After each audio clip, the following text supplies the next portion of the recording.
Welcome back, everybody, for another deep dive. This time, we're looking at a story that's been all over the news here in Israel, and I'm sure a lot of you have been following it closely. Mm-hmm. It's the imprisonment of activist Sheffi Paz. Yes, Sheffi Paz. We're going to be taking a look at all the details. With an F, not a P, in her first name. Oh, that's right, with an F. Sheffi with an F. Sheffi with an F. Okay, got it.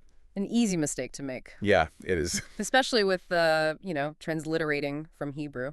So Sheffi Paz is a prominent activist against illegal immigration in South Tel Aviv, and she was recently sentenced to 45 days in Neve Tirza prison. Right. And we have articles here from a bunch of different Israeli news sources. Okay. 14 in Tipin, Quaitham, Quaitham, Quaithe, Quaithang, Quaithan, and Rihanna. Wow, that's a lot. Yeah, and they're all covering this, and everybody seems to be asking the same question. What's that? Is this a case of the authorities simply upholding the law, or is there something more to it? Well, that's the million-dollar question, isn't it? Yeah. I mean, on the surface, it seems like she was convicted of some offenses that are directly related to her activism, like spraying graffiti and trespassing, Okay. and behavior that was considered a public safety risk. So let's unpack that a bit. Sure. What exactly was she doing that was considered a public safety risk?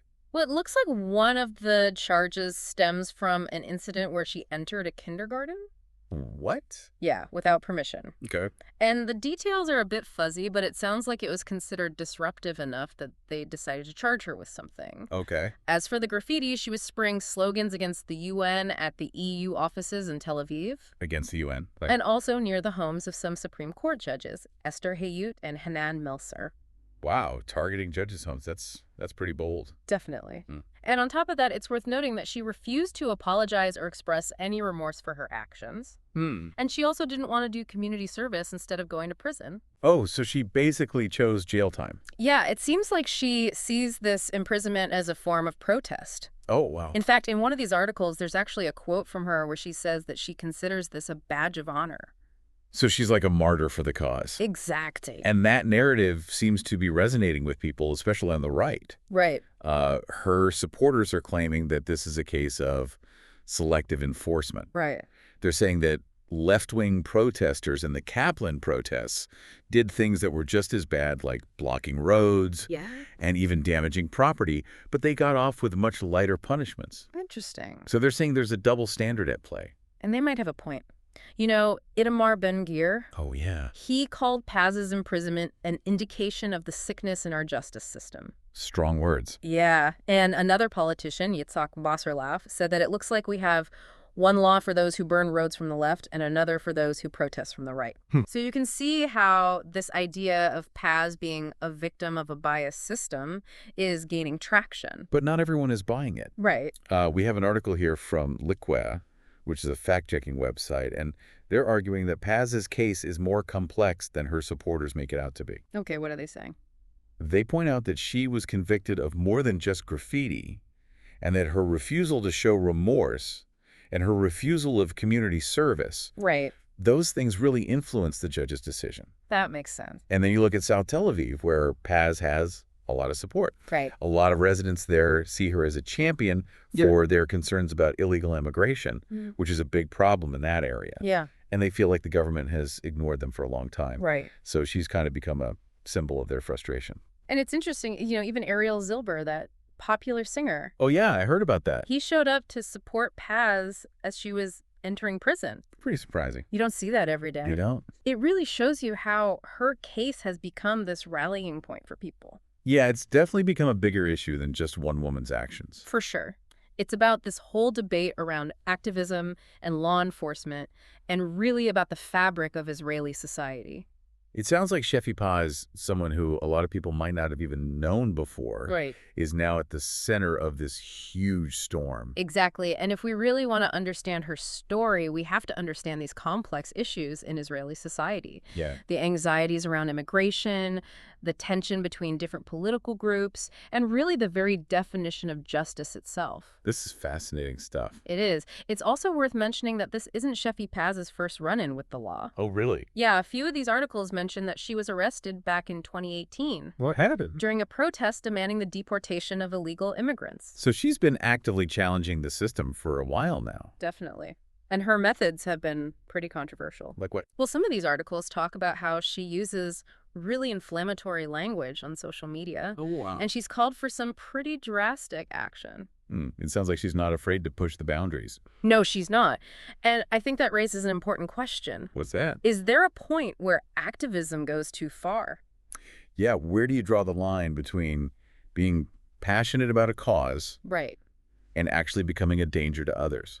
That's the dilemma this whole case brings up. It's like a balancing act. Exactly. On one hand, you have freedom of speech, which is so important. Yeah. And the right to disagree with the government. Absolutely. But on the other hand, there have to be limits. Right. You can't just do whatever you want. No, especially if your actions put other people in danger. So it's a really complex issue. It is. And it's tied to all these bigger debates happening in Israeli society. About immigration and activism and freedom of speech. Exactly. And it's important to remember that this case isn't happening in isolation. It's part of this bigger picture of anxieties and challenges that Israel is facing. Like the influx of illegal immigrants. Exactly. Especially in South Tel Aviv, where Paz has a lot of support. Right. It's created tension and real social problems. And the government hasn't really addressed it effectively. That's what a lot of people feel. So in a way, Paz is giving a voice to those who feel ignored.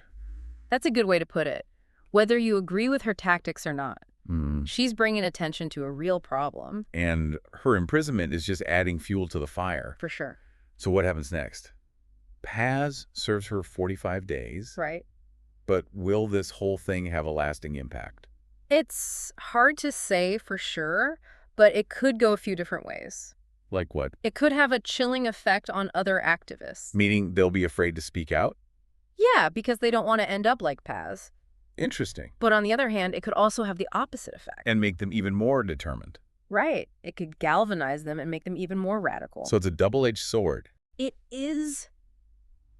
Silencing dissent sometimes just pushes it underground. Where it can become even more extreme. Exactly. And that's why it's so important to have open dialogue. Even about difficult issues. Yes, even if we disagree. We have to be able to talk to each other. Because ignoring a problem doesn't make it go away. That's for sure. We need to talk honestly and openly if we want to find solutions. Solutions that work for everybody. And that means listening to different perspectives. Even ones we don't like. Exactly. Even ones we might strongly disagree with. It seems like Sheffi Paz, whether you see her as a hero or a villain, she's forced Israeli society to have this really tough conversation with itself. I think that's a great way to put it. She's become this lightning rod, Yeah. highlighting all these fault lines within Israeli society. And those fault lines go way beyond immigration. Absolutely. It's about freedom of speech, the limits of activism. What does justice really mean? So what happens to Sheffi Paz after those 45 days? It's hard to say. Will she go back to her activism? She might. I mean, she seems very committed to her cause. Right. But maybe this experience will change her in some way. How so? Maybe she'll come out of prison even more determined. Okay. Or maybe she'll realize that sometimes pushing too hard can backfire. Interesting.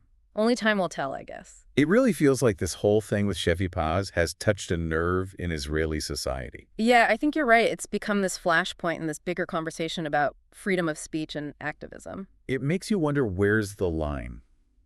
When does activism cross over from passion to something more dangerous? That's the big question, isn't it? And Paz's supporters, they see her as a political prisoner, someone who's been silenced for speaking out against the government. Okay. They believe she's just protesting what she sees as the government's failure to protect its own citizens. But on the other hand, her critics are saying she broke the law. Right. They're saying freedom of speech doesn't give you a free pass to incite violence or put others at risk. So where do you draw the line? That's the debate. When does activism become dangerous? It's something every democracy struggles with. Yeah, it's tough. No easy answers. It really depends on the context, the specifics of the situation, and who you ask. That's why this case is so interesting. It forces us to think about our own beliefs about free speech and the role of government and the power of activism. It's like This case is holding up a mirror to Israeli society, I like that analogy. and it's making us confront some uncomfortable truths about who we are and what we stand for as a country. This deep dive, it wasn't just about Sheffi Paz. It was about understanding these deeper issues. Exactly. So where do we go from here? What happens now? What will the impact of this case be? That's the question we should all be thinking about. Will this silence people who agree with Paz, or will it actually embolden them? And will this lead to more open and honest discussions about the challenges Israel is facing? Or will it just push people further apart? It's hard to know for sure. That's what I love about these deep dives. They raise more questions than answers. And they make us think and talk and learn from each other. So to our listeners out there, we want to hear from you. What do you think about all of this? What part of this story resonated with you the most? And how does this case shape your understanding of Israeli society? Because these are the tough conversations that shape the future, not just for Israel, but for all of us. That's right. These are the conversations we need to be having as a global community as we try to figure out how to balance freedom and security, dissent, and order. It's a constant struggle, but an important one. So thank you for joining us on this deep dive, and keep those questions in mind as you continue to explore and engage with the world around you.